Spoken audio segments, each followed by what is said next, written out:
Habang buhay ko ba yung babantayan puntod ko? Sabi mo pagsapit ng birthday ko, mapupunta na ako sa langit.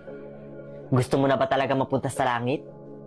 Kung mahuhulaan mo kung sino yung taong magtatagal sa puntod mo ngayong birthday mo, mapupunta ka na sa langit ngayong araw. Yun lang? Napakadali naman.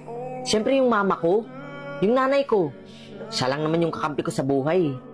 Sige, makikita natin yan maya-maya lamang. O ayan, may paparating na pala. Best friend ko. Ito. Pangalan niya na nga to. Hello, best friend. Happy birthday. Pasensya ka na kung hindi na ako nakapadala ng pasalubong, ha? At saka pasensya nga pala kung hindi na rin ako nakadalaw dito nung nakaraan. Paano? Mawawalan na ako ng scholarship. Hindi mo na kasi ako pinapakopya eh. Sige, best friend.